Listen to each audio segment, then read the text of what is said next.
Hello everyone, welcome back to educational sir. तो आज हम सभी डिस्कस करने जा रहे हैं practical number 2 to determine the value of G using Kater's pendulum. इसके पहले वीडियो में हमने डिटरमाइन किया था वैल्यू ऑफ जी को बार पेंडुलम की मदद से। तो इधर हम केटर्स पेंडुलम की सहायता से हम इसे डिटरमाइन करेंगे एक्सीलरेशन ड्यू टू ग्रेविटी। तो चलिए देखते हैं हमारा प्रैक्टिकल नंबर 2 को। तो सबसे पहले हम देखेंगे इसका एम क्या है। To determine the value of G by Kater's pendulum apparatus use. कौन कौन से एपरेटस यूज होंगे? फर्स्ट क्या है? Kater's pendulum, stopwatch, telescope, metre rod, sharp wedge. Sharp wedge कुछ इस तरह से होता है जिसमें हम सेंटर ऑफ ग्रेविटी को डिटरमाइन करते हैं। फर्स्ट सिक्स लास्ट है rigid support fixed on the wall. Rigid जो वॉल में फिक्स्ड होता है। ठीक है, तो ये सारा चीज़ क्या क्या है देखिए, मैं अभी आपको दिखाता हूँ। चूँकि ये प्रैक्टिकल मैंने खुद ही किया है। ये देखिए प्रैक्टिकल हमारा हमारा पूरा प्रैक्टिकल ये पूरा लैब में किया गया है। आप देख सकते हैं यहाँ पे क्या है।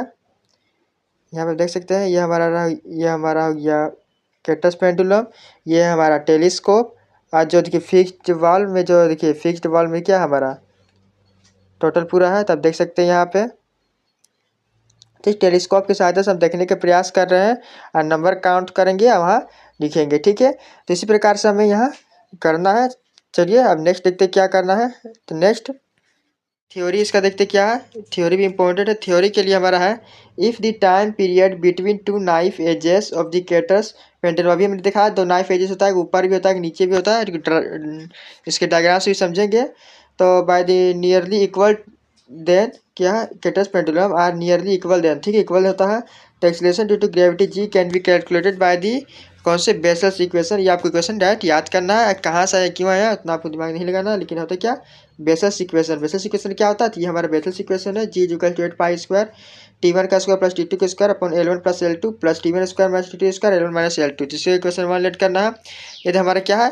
Kater's pendulum. देखिए डायग्राम आपको स्क्रीनशॉट कर लीजिए। ये डायग्राम मैं आपको दे देता हूँ, इस तरह से स्क्रीनशॉट करके इसे आप अपने प्रैक्टिकल फाइल में कर सकते हैं। तो आप देख सकते हैं यहाँ जो ऊपर कर रहा था उसे मेटल कहना है, इसे वुडन कहना है।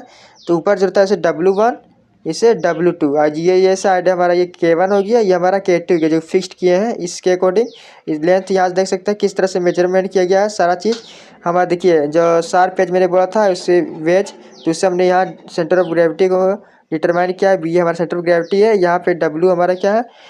वेज जो हमने यहाँ डिटरमाइन किया है। ठीक है, यहाँ पे लॉक है। यहाँ पे W1 हमारा मेटल हो गया, W2 वुडन। यहाँ देखिए K1 हमारा इस पार्ट को बोलते K1, इस पार्ट को K2।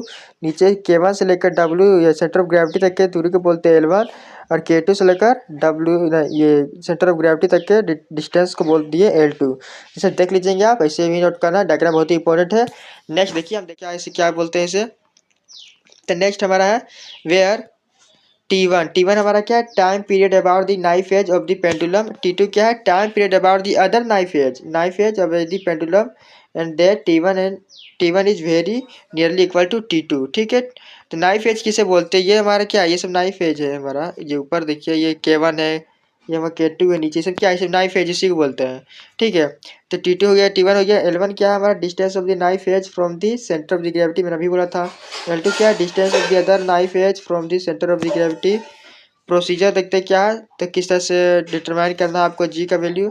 फर्स्ट क्या? Determine the value of middle point of the rod and fix the smaller metal weight W। Then there fix the brass weight W1 near one end of the Cater's pendulum 5 centimeter from end 1 centimeter and the knife edge K1 just show diagram at a distance of the 2 centimeter। ठीक है, basically क्या बोला जा रहा है यहाँ पे diagram देख सकते हैं। यहाँ से इसकी दूरी रहनी चाहिए, दूरी यहाँ देखिए दिया हुआ सबका। इसका डिस्टेंस की 5 सेंटीमीटर रहना चाहिए। ऊपर जो है डिस्टेंस 5 सेंटीमीटर रहना चाहिए, 2 सेंटी। ठीक है, यहाँ से दूरी क्या है? यहाँ से 2 सेंटीमीटर दूरी रहना चाहिए। यहाँ ऊपर से यहाँ तक का 5 सेंटीमीटर रहना चाहिए। तो यहाँ से आपको वही करना है। ये सब प्रैक्टिकल खुद भी मैंने एक्सपेरिमेंट किया है। यहाँ से क्या 5 सेंटीमीटर रहना चाहिए, यहाँ से 2 सेंटीमीटर रहना चाहिए। ठीक है, नेक्स्ट देखते हैं। नेक्स्ट है number 2। Similarly, adjust the wooden weight W2 and the knife weight K2 of the other end 2 of the pendulum with the same symmetry. जैसे हमने ऊपर किया है मेटल वाला, उसी तरह वुडन वाला भी करना है, तो सेम ही करना है, वही बोला जा रहा है जिसे मैंने अभी बताया कौन सा 2 सेंटीमीटर लेना है, कौन सा 5 सेंटीमीटर लेना है. The metallic and the wooden cylinder are placed at different ends to the eliminate viscous drag to air to make the centre of gravity asymmetrically. हाँ देखिए, एक जो हमारा ऊपर जो है यहाँ पे हमने क्या देखा, देखिए सेंटर ऑफ ग्रेविटी बीच में बन सकता है, कहाँ यहाँ, लेकिन यहाँ नहीं बना है. क्यों नहीं बना? क्योंकि यहाँ मेटल है, यहाँ वुडन है, तो यहाँ क्या सिमेट्रिक नहीं है, इसीलिए असिमेट्रिक में सेंटर ऑफ ग्रेविटी है, इसीलिए बोल जा रहा है यहाँ क्या असिमेट्रिक है. ठीक है, नेक्स्ट क्या बोल जा रहा है देखते हैं. तो asymmetric about the knife edges. ठीक है, screw all the 5 tightly. Knife edges must be sharp horizontally and parallel to the each other so that oscillation are be confined to a vertical plane. यानी इसको अच्छे से tight कर देना है सारे चीज़ को, नाइफ एजेस को, वही बोल जा रहा है.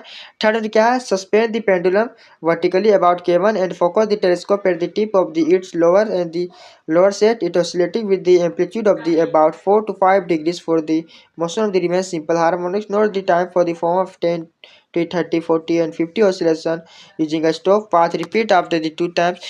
कुछ नहीं बोला जा रहा है, वो भी देखिए आप. यहाँ हमें क्या बोला जा रहा है, बोला जा रहा है आपको कि इसे क्या हमने एकदम स्मॉल डिग्री से रोटेट कराना है. कोई किसे हमें जो है इस ये जो बार पेंडुलम से स्मॉल डिग्री 4 से 5 डिग्री कर देना है, यहाँ से स्मॉल डिस्टेंस. ठीक है, यहाँ करने के बाद इसे धीरे धीरे देखिए ये क्या कर रहा है, ये ऑसिलेट कर रहा है, इधर से इधर ऑसिलेट कर रहा है. तो फिर यहाँ क्या केटर्स पेंडुलम, ये क्या हमारा ये टेलीस्कोप हो गया. टेलीस्कोप की सहायता से आपको यहाँ देखना है, जैसे देखिए किस तरह से दिखाई दे रहा है. यहाँ टेलीस्कोप की सहायता से आपको देखना है 20 ऑसिलेशन. ये देखिए ऑसिलेट कर रहा है हमारा ये जो चीज़ है क्या, केटर्स पेंडुलम जो हमारा ऑसिलेट कर रहा है. तो 20 ऑसिलेशन, जैसे मान चलिए 20 ऑसिलेट कर रहा है, ये एक बार गया इधर, फिर इधर 1 हो गया, फिर इधर गया, इधर आए 2, फिर इधर गया, फिर इधर आए 3. इस तरह 20 ऑसिलेशन किया है. तो इसे टाइम को लिखना है स्टॉप वॉच की सहायता से. इसी प्रकार 50 5 10 30 40 इस तरह से करना है. ठीक है, उसे फिर ऑब्जर्वेशन टेबल देखना है, नोट डाउन करना है. तो ये हमारा केटर्स पेंडुलम बोला जा रहा है. देखिए यहाँ 2 नाइफ एजेस है, एक पल इसके, ये पहले हम किसके K1 के अकॉर्डिंग कर ऊपर, हम पहले K1 के अकॉर्डिंग कर रहे हैं. यहाँ देख सकते हैं आप बढ़िया से देखिए, यहाँ हम जो कर रहे हैं पहले यहाँ पे किसके अकॉर्डिंग कर रहे हैं, ये K1 के अकॉर्डिंग. फिर ये इससे ऊपर करेंगे हम, फिर अगेन ये K2 के अकॉर्डिंग होगा. ये हमारा क्या हो गया, ये K1 हो गया, ये हमारा क्या हो गया K2 हो गया. तभी K1 के अकॉर्डिंग हम कर रहे हैं क्या मेजर, फिर ये ऊपर जाएगा K2, तो फिर K2 के अकॉर्डिंग मेजरमेंट करेंगे. तो ये हमारा ऑब्जर्वेशन टेबल बनेगा. तो चलिए देखते हैं किस तरह से बनेगा. ये सारा एक्सपेरिमेंट किया गया, खुद मैंने किया जाके लैब में. तो आपका ये जो नोट्स बहुत ही बढ़िया बनने वाला है, तो इसके लिए आप परेशान ना हो. तो देखिए ऑब्जर्वेशन, देखिए हमने यहाँ क्या लिखा है, ऑब्जर्वेशन क्या है, reading for the preliminary adjustment and the time period. Preliminary adjustment mean हमने इसको एडजस्ट करके लिखा. देखिए ऑब्जर्वेशन कितना, टोटल 12. नंबर ऑफ ऑसिलेशन क्या है, 5 को हमने 2 बार किया है, फिर 10 ऑसिलेशन 2 बार, फिर 20 भी 2 बार, 30 भी 2 बार, 40 भी 2 बार किया, फिर 2 बार 50 भी मैंने किया. ठीक है, ये फॉर K1 के अकॉर्डिंग मैंने बोला था ना, K1 के लिए भी होगा, K2 के लिए भी होगा, मैंने बोला था. तो इसी प्रकार यहाँ देखिए टाइम ऑफ ऑसिलेशन है फॉर K1 को मैंने क्या मेटल साइड से लिया है, K2 को मैंने वुडन साइड से लिया है. आप किसी भी इसे भी K1 बोल सकते, इसे भी K2 पूछते हैं, इससे कोई फर्क नहीं पड़ता. तो मैंने K1 मेटल को बोला है, इसे वुडन को बोला है, तो आप भी इसी तरह से कर लीजिएगा. ठीक है, फिर देखिए यदि मैंने 5 टाइम्स ऑसिलेट किया तो मुझे 8.45 सेकेंड मिला. इसे क्या सारा सेकेंड में है, ये याद रखें सेकेंड में है. ठीक है, फिर उसके बाद मैंने 5 टाइम्स किया तो 8 सेकेंड मिला. यहाँ देखिए टाइम ऑफ ऑसिलेशन. ठीक है, फिर मैंने 10 ऑसिलेशन 20 ऑसिलेशन, इस तरह मैंने सारे ऑसिलेशन किया. K1 के अकॉर्डिंग ये रहा, ये K2 के अकॉर्डिंग, इस तरह से मुझे टाइम मिला है. तो उसके बाद मैंने क्या किया, the time period about the knife as. Time period कैसे फाइंड आउट किया मैंने, अब यहाँ 5 है, इन दोनों को क्या करना, बेसिकली इन दोनों को ऐड कर देना है. इसके K1 के अकॉर्डिंग इसे 8.45 को 5 से डिवाइड कीजिए, 8.45 को 5 से डिवाइड कीजिए तो 1.69. वही टाइम पीरियड निकालने का फॉर्मूला क्या होता है, टाइम पीरियड फॉर्मूला क्या है, या K1 है, K1 को डिवाइड कर देना किससे, और नंबर ऑफ ऑसिलेशन 5 से, तो ये आपको मिल जाएगा. उसी प्रकार इससे 5 से डिवाइड करना है, इसे 10 से 17.5 को डिवाइड कीजिए 1.7 आएगा. इसे 10 से डिवाइड कीजिए, इसको 20 से डिवाइड कीजिए तो आपको K1 को मिलेगा. इसी प्रकार K2 को मिल जाएगा. ठीक है, यहाँ क्या टाइम डिफरेंस, टाइम डिफरेंस बीच मीन्स क्या है, दोनों का टाइम डिफरेंस कितना है. तो ये जो हो गया, ये जो हो गया, दोनों का माइनस कर दीजिए, यानी 1.74 है, 1.69 को माइनस कीजिए, 0.054 आएगा. उसी प्रकार सबको कर लेना है. तो हमारा ऑब्जर्वेशन टेबल हो गया. फिर 5 नंबर प्रोसीजर में है, remove the pendulum from the support and place it horizontally on the ways, balance it, find the centre of gravity the system. वही बोला जा रहा है। फिर measure the distance L1 and L2 from the centre of the gravity knife edge K1 and K2 के according. यानी L1 L2 find करना, K1 K2 find करना। देखिए टेबल 2 में ऑब्जर्वेशन है, इसे मैं समझाता हूँ कैसे फाइंड किया जाता है। तो पहला नाइफ एज हमारा K1 हो गया, K2 हो गया, K1 K2 के अकॉर्डिंग नाइफ एज हो गया। मीन टाइम क्या आ गया T, second time period of the knife edge हो गया। सेकेंड में T1 मेरे क्या T/50 होगा, T/50। मेरे को भी एक K1 K2 ले लिया 90 क्या 90 50 87 90 50 87 90 50 87, यानी मैंने यहाँ पे कोई भी एक कंसीडर कर लिया टाइम ऑफ ऑसिलेशन। आप कोई भी कंसीडर, फिर से मैंने एक्सपेरिमेंट किया है तो उससे K1 K2 हो गया, या नंबर ऑफ ऑसिलेशन मैंने ये तीनों कंसीडर किया है। तो इसके अकॉर्डिंग मैंने क्या मीन टाइम सेकंड करना। मीन टाइम क्या होगा, इन तीनों को ऐड करके 3 से डिवाइड करना, इन तीनों को ऐड करके 3 से डिवाइड करना, तो ये मीन टाइम मुझे मिल गया। फिर टाइम पीरियड करना, ठीक है क्या 50 के लिए कर रहा हूँ तो 90 को 50 से डिवाइड करना, ये मेरा T1 हो गया। इसी डिवाइड करना 50 से, हो गया ये हमारा T2 हो गया। ठीक है, सिंपल है। उसके बाद मैंने क्या ये तीसरा टेबल है, determination of L1 and L2। इसके लिए मैंने कुछ नहीं किया है। डिस्टेंस ऑफ K1 से लेकर सेंटर ऑफ ग्रेविटी तक मिल गया था। L1 आपको पता ही होगा तो वो 51 था। मीन कीजिए तो यही होगा 51। बाकी जो बात ये क्या 48.5 48.5, ये तो डिस्टेंस है बेसिक। मैंने बताया डिस्टेंस क्या है, ऊपर देखिए डायग्राम आपको मालूम चल ही रहा होगा डिस्टेंस। ये क्या L2 डिस्टेंस, ये L1 डिस्टेंस, बस इसके स्केल से फाइंड आउट कर दिया और कुछ नहीं है। नीचे देखते फिर उसके बाद तो बस रिजल्ट है, रिजल्ट आपको फाइंड आउट करना है। रिजल्ट हमारे क्या putting the value of T1 T2 L1 L2 in equation 1 in the value of acceleration due to gravity can be calculated. बस तो कैलकुलेशन क्या होगा, जी का फॉर्मूला आपको मालूम है, बेसल इक्वेशन ये रहा। T1 T2 L1 L2 सारा वैल्यू पुट कीजिए यहाँ पे। देखिए मैंने सोल्व भी कर दिया है, तो आपको कुछ नहीं करना है। प्रैक्टिकल फाइल आपका होगा, यह ऑल यूनिवर्सिटी के लिए एप्लीकेबल होगा। ये मत सोचिए किसी और यूनिवर्सिटी का है, उसके लिए सारी यूनिवर्सिटी के लिए कोई फिजिक्स प्रैक्टिकल एग्जाम हो, यदि आपका कैटर्स पेंडुलम है तो बस ये आपके लिए इंपॉर्टेंट है। देखिए मैंने इसके लिए पूरा रिजल्ट का कैलकुलेशन कर दिया, यहाँ पे स्क्वायर किया है, यहाँ भी स्क्वायर प्लस करना है, इन दोनों को ऐड कर दिया गया है। फिर सारे को देखिए आप देख सकते हैं, इसे लिख सकते हैं आराम से, लिखिए स्क्रीनशॉट कर दीजिए। जी का वैल्यू फाइनली आपको क्या मिलेगा 10.95 मीटर पर सेकेंड स्क्वायर। या वैल्यू आया है क्या सेंटीमीटर पर सेकेंड स्क्वायर पर है, तो इसे मीटर पर सेकेंड स्क्वायर बताने के लिए मैंने क्या किया डिवाइड कर दिया 100 से, तो हो गया 10.95। तो बेसिकली रिजल्ट आपको क्या मिलना है, acceleration due to gravity experimentally observe 10.95 metre per second square. लेकिन स्टैंडर्ड वैल्यू क्या होता है 9.8।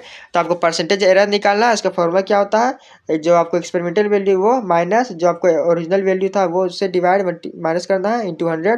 बेसिकली 11%। आपको क्या 11.73% आपका एरर है। तो परसेंटेज ऑफ एरर हमारा ये रहा। इसका वैल्यू, इसका फॉर्मूला होता है actual value minus experimental value upon actual value into 100। तो ये आपको याद देख लेना है।